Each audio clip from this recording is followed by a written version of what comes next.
శ్రీ గురుభ్యో నమః. శ్రీ భాగవత కృష్ణదేశికేంద్రుల వారి శుద్ధ నిర్గుణతత్వ కందార్థములు. ఈ మతాల లక్షణములను వివరించుచున్నారు. నాయన శిష్య, పరిపూర్ణమెరుకలెట్టివో గురుముఖమున రెంటిని లెస్స గురుతిరుగకన్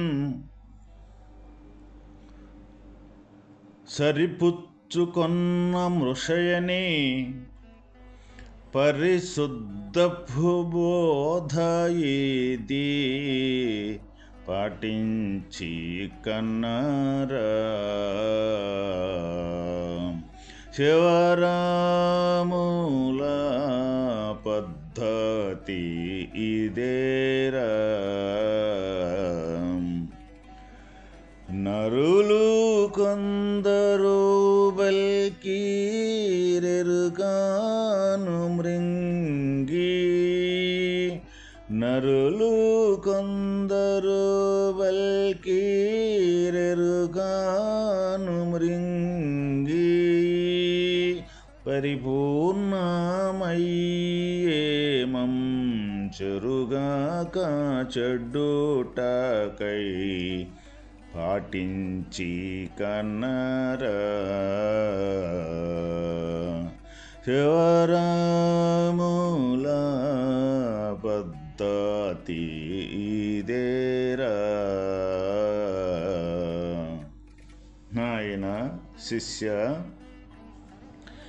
ఈ అచల పరిపూర్ణ బ్రహ్మము యొక్క నిజస్థితిని మూలము లేక ఏదో సుసున్న ఎరుక యొక్క లేమిని సద్గురు స్వామి వలన సాంగోపాంగముగా తెలుసుకొని స్వతసిద్ధముగా నిండియున్న పట్టబయలుండ చూసి మూలము లేక ఏదో సుసున్న ఎరుక లేదని తెలిపెటి ఈ అచల బోధయే పరిశుద్ధమైన బోధయని తెలుసుకొనుము.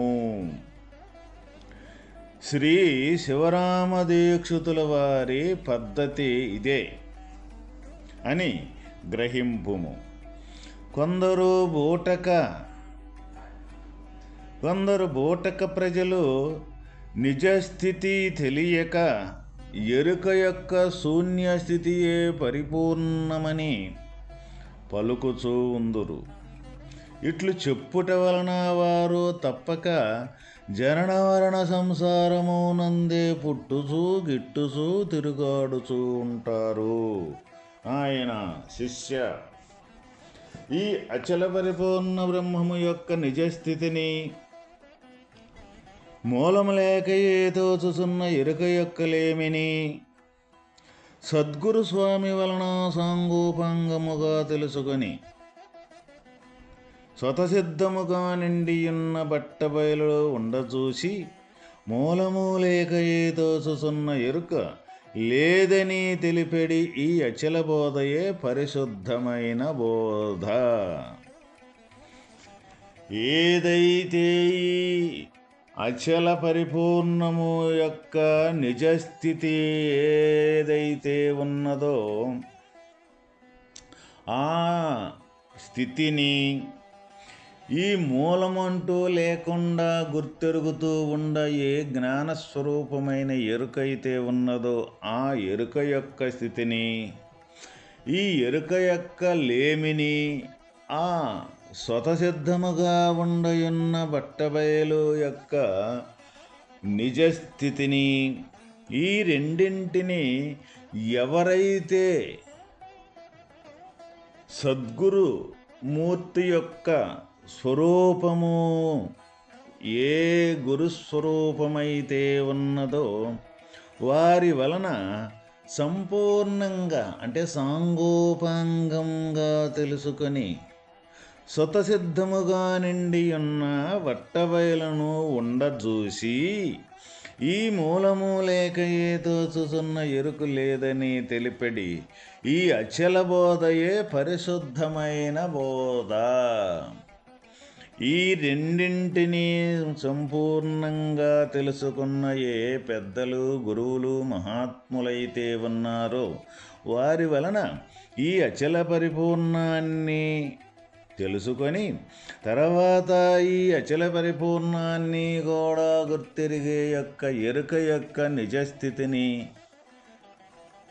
లేదు అని తెలుసుకొని ఈ రెండింటినీ ఇది లేదని తెలుసుకున్న ఎరుక ఏదైతే ఉన్నదో ఆ ఎరుక, ఈ అచల పరిపూర్ణము ఉన్నది అని తెలుసుకున్న ఎరుక ఏదైతే ఉన్నదో ఈ రెండింటినీ తెలుసుకున్న ఎరుక, అది గురుమొహత అంటే గురు సూచన ద్వారా ఆ ఎరుకని ఎవరైతే విడిపించుకోగలుగుతారో వాళ్ళే వాస్తవమైన జనన మరణ స్థితిలో నుంచి తప్పించుకున్నవారవుతారు. కాబట్టి ఇక్కడ ఇదే శివరామ దీక్షితుల వారి పద్ధతి. ఈ అచల సంప్రదాయ విధానములో ఎవరైతే పెద్దవాళ్ళు ఉండారో ఈ శివరామ దీక్షితుల వారి యొక్క ద్వారానే ఈ అచల సంప్రదాయం అనేది అంతకుముందు ఉన్నప్పటికీ కూడా ఈ శివరామ దీక్షితులు వారు కాణించే ఇది వెలుగులోకి అంటే ఎక్కువగా ప్రచారంలోకి రావటం అనేది జరిగిందన్నమాట. అంతకు ఈ అచలం అనేది ఎప్పటి నుంచో ఉండప్పటికీ కూడా ఈ శివరామ దీక్షితుల వారు వచ్చిన కాడి నుంచి వారి యొక్క ఆ ప్రబోధం ద్వారా వారి యొక్క అనుభవం ద్వారా ఎక్కువ ప్రచారంలోకి రావటం అనేది జరిగింది. కాబట్టి వారి యొక్క పద్ధతి ఇదియే. ఏ స్వరూపమైతే అచల పరిపూర్ణ స్వరూపం ఉన్నదో ఆ స్వరూపమే తప్ప రెండవది లేనిది. రెండవది ఏదైనా ఉన్నది అంటే అది ఎరుక యొక్క స్వాభావికమే.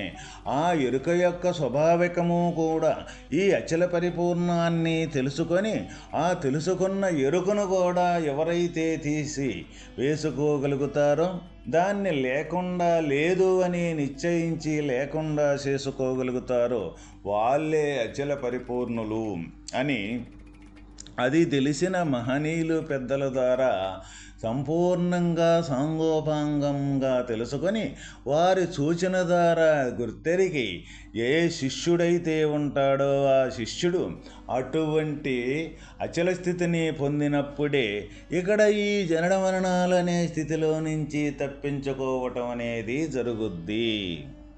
అయితే ఇక్కడ మనం మరి ఈ లోకములో ఈ దైవ మార్గాన ఇక్కడ దేవుడు ఎవరు అంటే ఇక్కడ స్పష్టంగా తెలియజేయటం జరిగింది. ఎవరయ్యా దేవుడు అంటే ఏ అచలం యొక్క స్థితి అయితే ఉన్నదో ఏ బట్టబయలైన స్వరూపమైతే ఉన్నదో ఆ బట్టబయలైన అచల పరబ్రహ్మము యొక్క రూపకమే ఇక్కడ దేవుడు. ఎప్పుడైతే మరి ఆ దేవుడి యొక్క స్థితిలోకి ఎవరైతే మారిపోతారో వాళ్ళే ఇక్కడ ఈ జనన మరణాల్లో నుంచి తప్పించుకోవటం జరుగుద్ది. మరి మనం ఇక్కడ లోకములో ప్రతి ఒక్కరము కూడా అనేక మంది భగవంతుడంటే అనేక రకాలుగా ఒక రూపకానికి ఒక నామం ఉన్నదానికి ఒక రూపకానికి ఒక విగ్రహానికి ఒక అనేక రకాలుగా ఇక్కడ మరి మనం పూజలు చేయటం కానీ ఇక్కడ ప్రార్థించటం కానీ ఇక్కడ నమస్కరించటం కానీ ఇక్కడ వాళ్ళ మార్గమే గొప్పది మా మార్గమే గొప్పది అని ఈ తీరుగా వాదులాటతో కూడుకొని ఈ భగవంతుని యొక్క మార్గములో అనేక రకాలుగా మనకి కనపడుతూ ఉన్నాయి కదా. మరి ఈ మార్గాలు ఇన్ని రకాలుగా కనపడుతున్నాయి. ఉన్నది యొక్క పట్టబయలైన అచలం తప్ప రెండవది లేదు అని ఇక్కడ మనకు సెలవిచ్చుతూ ఉన్నారే. మరి ఈ లోకంలో అనేక రకాలుగా మనకే గోచరమవుతూ ఉండేవి. ఏది నిజమని మనకి సందిగ్ధం రావచ్చు. ఎన్ని రకాలో కూడా మనం దాన్ని చిన్న ఉపమానం ద్వారా మనం ఎన్ని రకాలు కూడా మనం దాన్ని ఉదహరించుకోవచ్చు. ఒక చెట్టుకి కాయలు పువ్వులు కొమ్మలు, ఆకులు, రేకులు, మొదలు, ఏళ్ళు ఏ విధంగా ఉండి ఈ మొత్తం కలిసి ఒకే చెట్టు యొక్క ఆధారంతో ఎన్ని రకాలుగా ఏ విధంగా కనపడుతూ ఉన్నాయో, అదేవిధంగా ఈ లోకములో కనపడే అన్ని రకాలు కూడా ఒకే ఒక పరమాత్మ యొక్క స్థితిలో నుంచే అనేక రకాలుగా ఈ గోచరించటం అనేది జరుగుతూ ఉన్నదన్నమాట.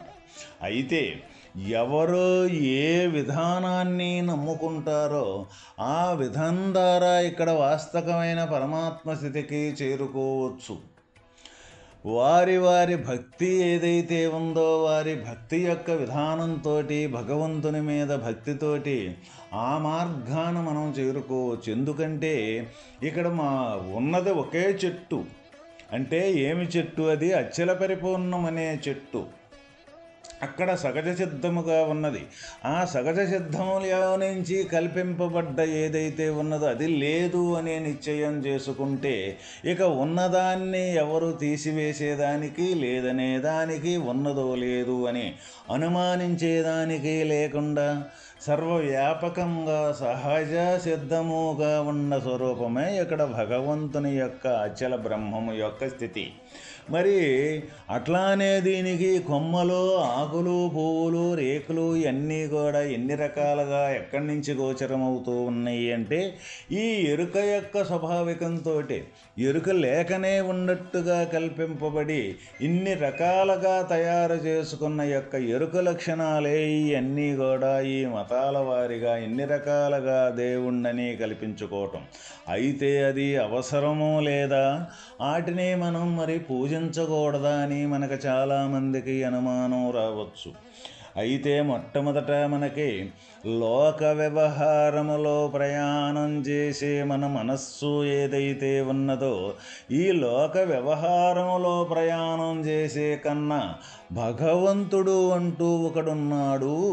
ఆ భగవంతుడు ఉంటే ఆ భగవంతుడికి మనం పూజ చేయటము లేకపోతే ధ్యానించటము జపించటము అని ఆ కొద్ది మాత్రం భక్తి అయినా సరే వాస్తవమైన మనకే దైవ మార్గానికి ఉపహరించేదానికి సహాయపడేదానికి తయారవుద్ది అన్నమాట. అందువల్ల మనకి ఇన్ని రకాల భగవంతుని యొక్క పూజలు పునస్కారాలు అనేక రకాల వేల రకాలుగా ఉండయి. అన్నీ కూడా వేల మతాలు కానీ వేల రకాలుగా ఉండయి. కానీ అన్నీ కూడా చివరికి నదీనా సాగరము అన్నట్టు వాస్తవమైన చివరికి ఈ అచల పరిపూర్ణాన్ని చేరుకుంటే ఈ మొత్తం కూడా ఏది ఒకటి కూడా మిగలకుండా పోవటం అనేది జరుగుద్దన్నమాట. అందాక ఈ గుర్తెరిగే జ్ఞానంతో ఇవన్నీ కూడా జరుగుతూ ఉంటాయి ఈ లోకంలోనూ.